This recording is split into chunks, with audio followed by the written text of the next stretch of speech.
जो topic class में जो भी क्लास 9वीं के स्टूडेंट है उन सभी का एनुअल एग्जाम का पेपर है सोशल साइंस का। कब? 15 फरवरी और 17 फरवरी 2025 को। तो उसके लिए वीडियो बहुत ही इंपॉर्टेंट है क्योंकि पिछले साल का पेपर है और इसमें से बहुत सारे क्वेश्चन जो उठ के इस साल आएंगे 15 और 17 फरवरी के पेपर में। तो वीडियो एंड तक देख लेना, बहुत ही इंपॉर्टेंट है, इसलिए अपने फ्रेंड्स के पास शेयर करना, ठीक है। वीडियो को लाइक करना और सबसे इंपॉर्टेंट चीज़ है चैनल को सब्सक्राइब करके बेल आइकन प्रेस कर दो और पर, ताकि आपको ऐसी वीडियो मिलती रहे और भी वीडियो हम अपलोड करेंगे अभी, ठीक है। तो कर देना सब्सक्राइब भी। करते वीडियो स्टार्ट। ये है आपका पिछले साल का एनुअल एग्जाम का क्वेश्चन पेपर, ठीक है। 2000 अभी जो हुआ था 24 में, उसका क्लास 9वीं का सोशल साइंस का, यानी एसएसटी का, सामाजिक विज्ञान का। आपका पेपर 3 घंटे और 80 नंबर का होता है, ये आपको पता ही है। उसके बाद सामान्य निर्देश में बोला गया है कि जो पूरा पेपर है वो 6 खंडों में विभाजित होगा और 37% होंगे, ठीक है। और सभी प्रश्न आपको करने हैं। खंड क्या होगा, इसमें 20 क्वेश्चन होंगे, 1 से 20 क्वेश्चन एक एक अंक वाले होंगे, बहुविकल्पीय है। खंड ख में बोला गया है इसमें आपके 21 से 24 तक के क्वेश्चन होंगे, यानी इसमें टोटल 4 ही क्वेश्चन होंगे जो 2-2 मार्क्स के होंगे और इसको लिखने के जो लिमिट है वो 40 सबसे अधिक नहीं होनी चाहिए। खंड ग में बोला गया है 25 से 29 तक के क्वेश्चन होंगे, यानी जो उसके बाद के रह गए, ठीक है, 25 से 29 तक के, वो खंड ग में रहेंगे, 3-3 अंक वाले, 3-3 नंबर वाले, अंक वाले। और इसको आपको 60 शब्दों में कंप्लीट करना, उससे अधिक शब्दों में आप नहीं लिख सकते। तो पॉइंट में लिखना, तो जितने नंबर के उतने पॉइंट लिख देना और एक एक्स्ट्रा पॉइंट लिख देना, आपका काम हो जाएगा, ठीक है। उसके बाद खंड ग, ये 25 से 29 तक है, ठीक है, ये हमने बता दिया। उसके बाद खंड घ होगा, इसमें 30 से 33 तक के पर्सन होंगे, ठीक है। इसमें टोटल कितने 4 ही पर्सन होंगे जो 5-5 मार्क्स के होंगे और इसको आपको 120 शब्दों में लिखना है, ठीक है। खंड अड़ा होगा, ये 34 से 36 तक के होंगे, केस आधारित यानी पैसेज टाइप होंगे, तीन उप प्रश्न होंगे, ठीक है, और 4 अंक के होंगे, यानी कि 34, 35, 36, 3 आपके केस आधारित प्रश्न होंगे और 4-4 अंक का होगा एक पैसेज, ठीक है। खंड च होगा, ये 37 वहाँ होगा, आखिरी होगा, ये मानचित्र का होगा। 2 नंबर का इतिहास की बुक से आएगा जो 37 से होगा और भूगोल की बुक से आएगा 37 भी, 3 मार्क्स का, ठीक है। जिसमें बोला गया, ये पिछले साल का पेपर था। तो देखो किस तरीके के क्वेश्चन आए थे, ठीक है। क्वेश्चन पेपर दिखा रहा हूँ, ध्यान से देख लो। देखो इस तरीके से आए थे, जिसकी भारत सरकार डैश के माध्यम से अभिप्राय अनाज, गेहूं व चावल का भंडारण करते हैं, किसके तहत भंडारण करती है, ठीक है। भारतीय खाद्य निगम के तहत, भारतीय कृषि बैंक के तहत, भारतीय निर्वाचन आयोग, भारतीय औद्योगिक निगम। तो ये तो होगा ही नहीं, ये भी नहीं होगा। तो भारतीय खाद्य निगम के तहत होता है, बी होगा करेक्ट आंसर। इस तरीके से आपको करना है, ठीक है। तो इस तरीके से आपका पेपर है। तो 2011 की जनगणना के आंकड़ों के अनुसार भारत का सर्वाधिक जनसंख्या वाला राज्य कौन सा है। तो इस तरीके के क्वेश्चन आए, तो इनमें से बहुत से रिपीट हो पाएंगे। तो क्वेश्चन पेपर देख लो ध्यान से, ठीक है, बहुत ही इंपॉर्टेंट है, इसलिए हम आपको दिखा रहे हैं। और एक क्वेश्चन इस तरीके से आता है मिलान का, कि उचित मिलान करके सही विकल्प की पहचान कीजिए। कि कार्ल मार्क्स किसके नेता थे, ठीक है, क्या थे, समीकरण क्या था, रूस का जार था, क्या था, वो आपको बताना है, ठीक है। और नीचे से आपको कोई भी विकल्प को वो आपको बताना है कौन सा करेक्ट है, ठीक है।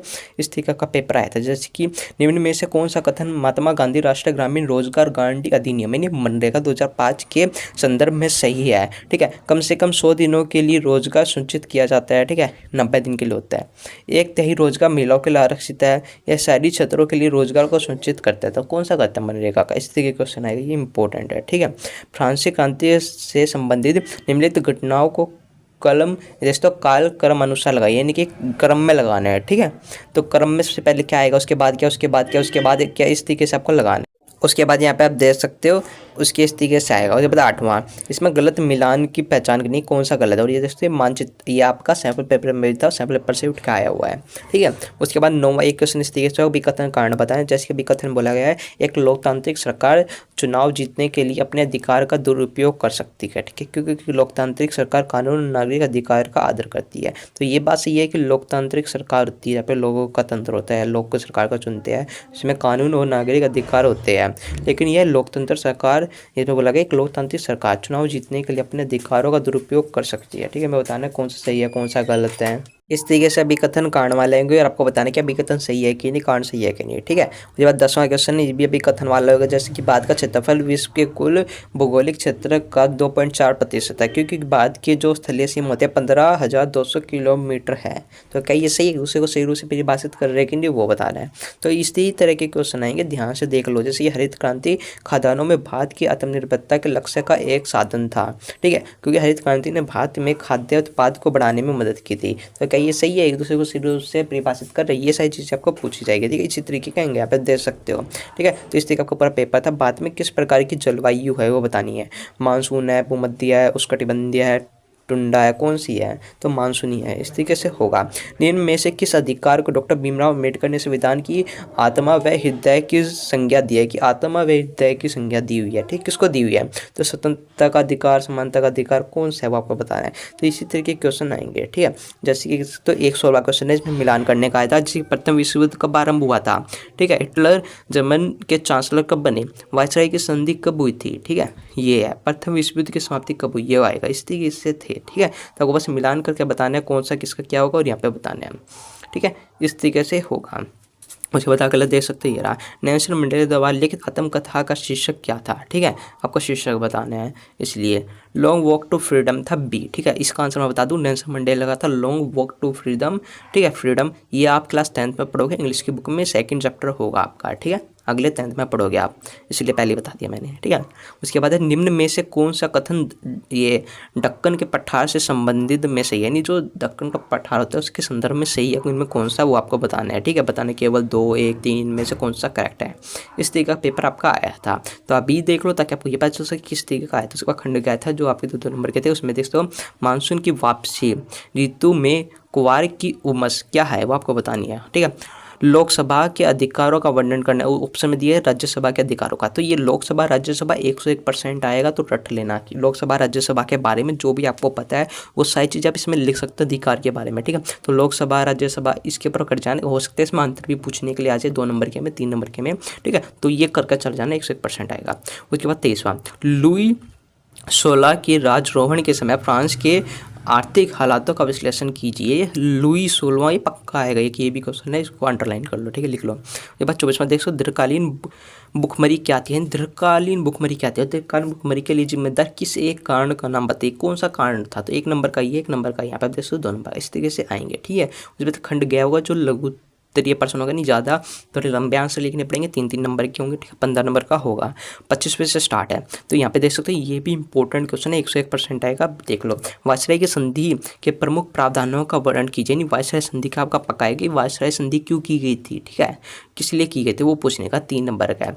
और यहाँ पे तो 8वें में बोला कि आर्थिक महामंदी के दौरान नस्लीय व जन आंदोलन क्यों बन गए थे, क्यों बनाए गए थे आर्थिक महामंदी में, ठीक है, क्यों बने गए थे वो आपको बताना है। तो ये क्वेश्चन भी इंपॉर्टेंट है, 101% इनमें से आएगा एक, ठीक है। उसके बाद 26वां, नीचे दिए गई जानकारी को पढ़े और देश के नाम बताइए, कौन सा देश क्या है। जैसे कि देखो भारत एक वह पड़ोसी देश जिसकी सीमा राजस्थान से मिलती है, कौन सी सीमा राजस्थान से मिलती है वो बताना है, और कौन सी सीमा अरुणाचल प्रदेश से मिलती है तो नाम बताने हैं, ठीक है, इस तरीके से।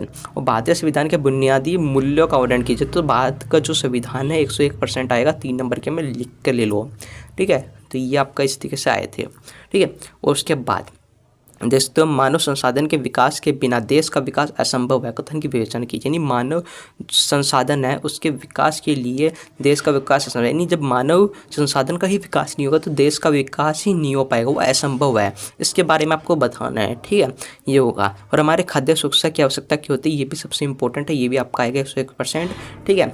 तो ये देख लो। और बात खंड गया, ये 5-5 नंबर के होंगे, ठीक है। इसमें आप देख सकते हो इसी के साथ हमें पूछा जाएगा ऊपर में से नीचे में से, जैसे कि हम कि व्यक्ति प्रधानमंत्री होता है, इसमें बोला गया भारत में कैबिनेट सबसे अधिक प्रभावशाली संस्था है, यानी जो भारत में जो कैबिनेट होती है सबसे प्रभावशाली होती है, ताकतवर होती है, और एक कैबिनेट के भीतर सबसे प्रभावशाली जो व्यक्ति होता है वो प्रधानमंत्री होता है। इस कथन की समीक्षा करनी है, बताना है, ठीक है, 5 नंबर के में। उसी के ऑप्शन में दिया होगा हमें संसद की आवश्यकता क्यों होती है, तो संसद का 101% आएगा, लिख लेना। लोकतंत्र का भी आ सकता है, इन दोनों में से कुछ भी आ सकता है, ठीक है। उसके बाद 31 देख सकते हैं नदियाँ देशों की अर्थव्यवस्था के लिए किस प्रकार महत्वपूर्ण है, ठीक है। उसी ऑप्शन में दिया हुआ है नदी प्रदूषण के मुख्य कारण, तो एक प्रदूषण वाला पक्का ही आएगा, 5 नंबर के में, 3 नंबर के पूछा जा सकता है, ठीक है। तो ये कर लेना, अभी बता रहा हूँ टॉपिक इंपॉर्टेंट है। 32वें में ए और बी दिया हुआ, अथवा जितने भी 5-5 नंबर के सब में आपको अथवा में ऑप्शन दिया ही दिया है, ऊपर वाला को नीचे वाला, ठीक है। तो इसमें आप देख सकते हो भारत में बेरोजगारी के लिए जिम्मेदार प्रमुख कारण क्या है, नहीं भारत में बेरोजगारी क्यों हो रही है वो आपको कारण बताना है, ठीक है। लोगों को रोजगार नहीं मिल क्यों हो रही है, क्योंकि शिक्षित नहीं लोग, इस तरीके से आपको कारण बतानी है कि बेरोजगारी क्यों फैल रही है, ठीक है, वो बताना है। इसी ऑप्शन में एक और चीज़ बोला गया जो भी बेरोजगारी से रिलेटेड ही है, जो बोला गया किसी अर्थव्यवस्था के समग्र विकास पर बेरोजगारी के किन्हीं 5 प्रभावों को स्पष्ट कीजिए, ठीक है। तो ये बेरोजगारी का आएगा ही आएगा। उसके बाद 33वां है, ठीक है, रूस में अक्टूबर क्रांति से संबंधित घटना, ये रूस की अक्टूबर क्रांति आएगा, तो इसको भी रट लेना, ठीक है। वह खंड एड़ा होगा जो केस दायित्व होगा, इस तरीके से केस दायित्व का खंड एड़ा वाला ये आपका 4 मार्क्स का होगा, 12 नंबर का रहने वाला है। इस तरीके से आपको पैसेज दिया जाएगा और ये आप 12 नंबर 101% अपने ले सकते हो। 101 है, बहुत आसान है 12 नंबर करना अपने पास, ठीक है, क्योंकि इसमें बस पैसेज जो आपका पैसेज दिया हुआ है उसी पैसेज में से आपके यहाँ पे आपके एक एक नंबर और 2 नंबर के दिए हुए हैं क्वेश्चन, इनके आंसर आपको सारे पैसेज में ही मिल जाएंगे। तो ये 4 नंबर आपके हो सकते हैं क्लियर, ठीक है। उसके बाद 135वां ये संविधान के बारे में बताया कि हमारा संविधान कहता है कि सरकार है ना बाद में किसी व्यक्ति को कानून के सामने समानता या कानून के संरक्षण के मामले में समानता के अधिकार से वंचित नहीं कर सकती, सभी को समान अधिकार प्राप्त है। ये सारी चीज़ें बताई गई है। और इसके ऑप्शन में तो कानून का राज का क्या आता है, नहीं जो कानून का राज है उसका अर्थ क्या है, पैसेज में ढूंढ के लिख दो, सिंपल मिल जाएगा, टेंशन की बात नहीं है। एक नंबर के और 2 नंबर के होंगे। जैसे बातें संविधान समानता को किस प्रकार सुनिश्चित करते हैं, तो ये सही चीज़ें पैसेज में लिखी हुई है, ठीक है, तो उसमें से लिख दोगे। अगर 1 नंबर का है तो 1 से 2 लाइन, 2 नंबर का है तो जो भी आपको 4 से 5 लाइन लिखे रिलेटेड इससे वो लिख दो, आपको नंबर दे दिए जाएंगे, ठीक है। बस 36वां देश तो ये भी इस तरीके से ही है। इसमें निर्धनता रेखा को निर्धारित करते हैं, नहीं निर्धनता रेखा के रिलेटेड ये बोला गया है, ठीक है। तो इसके जो क्वेश्चन है इस तरीके से पूछा जाएगा कि बाद में सही क्षेत्रों में स्वीकृत कैलोरी आवश्यक जो होते हैं कैलोरी वो आवश्यकता कितनी होती है, कि भारत शहर में जो स्वीकृत कैलोरी होती है उसकी आवश्यकता कितनी होती है, कितनी कैलोरी होनी चाहिए, ठीक है। तो इससे रिलेटेड आपका आ सकता है। तो इसी तरीके का आएंगे और ये पैसेज वाले आपके 12 नंबर कोई नहीं छीन सकता। अगर बस आपको पैसेज पढ़ना हो, इसके पैसेज में नीचे होंगे ना क्वेश्चन, उसके आंसर देख के आपको करने हैं, ठीक है। इससे रिलेटेड हमने एक वीडियो भी बनाई हुई है, 1 घंटे की वीडियो थी, अगर आपने नहीं देखी तो जाकर देख लेना, उसमें पूरा पेपर सॉल्व करवाया गया, ठीक है। उसके बाद खंड 6 होगा, ये 5 नंबर होगा मानचित्र वाला, और मानचित्र में आपका किस तरीके से आएगा वो समझो ध्यान से, क्योंकि 5 नंबर भी आपके फ्री के हैं। 37वें ए में आपको इस तरीके से ए और बी मैप में लगा के ऑलरेडी दिया होगा, बस आपको नाम बताया। जैसे कि प्रथम विश्व युद्ध में केंद्रीय शक्ति से संबंधित एक देश, यानी जो प्रथम विश्व युद्ध था उससे संबंधित एक देश कौन सा है वो बताना है, और प्रथम विश्व युद्ध में एक मित्र शक्ति से संबंधित एक देश, ठीक है। तो मानचित्र में ऑलरेडी आपको इस तरीके से दिया हुआ है, बस आपको इन देशों के नाम बतानी है कौन सा देश है ए और बी, ठीक है। एक तो ये 2 नंबर क्लियर। उसके बाद 37 बी होगा जो आपका 3 नंबर का होगा। इसमें आपको 4 दिएंगे, बस इन चारों में से कोई 3 आपको पहचान कर मैप में खुद लाइन लगा के लिखनी है। जैसे कि पुलिकट झील कहाँ है, K2 पर्वत शिखर कहाँ है, ठीक है। 2011 की जनगणना अनुसार जो 2011 की जनगणना हुई थी 19 के अनुसार सबसे कम जनसंख्या घनत्व वाला राज्य कौन सा है, ये आपको बताना। जो भी आपको लगे कि यहाँ पे है, ठीक है, तो उसको बस इस तरीके से अंडरलाइन करके, ठीक है, और यहाँ पे आपको लिख देना नाम, इस तरीके से होगा, ठीक है। बस इसी तरीके से आपका पूरा पेपर था। और इसी में ऑप्शन में ये दिया हुआ है नोट सा, तो ये उनको करना है जो दृष्टिबाधित है, यानी जो विकलांग है, ठीक है, उनके लिए ये बस इतना ही पेपर था। इसमें जो भी इंपॉर्टेंट क्वेश्चन बताए उन्हें रट के जाना, पक्का पूछे जाएंगे, और अपनी तैयारी अच्छी रखना। बाकी और भी वीडियो हम अपलोड करेंगे, तो चैनल से जुड़ जाओ, इस वीडियो को अपने फ्रेंड्स के पास शेयर करो। हम आपको मिलते हैं नेक्स्ट वीडियो में, तब तक जय हिंद जय भारत।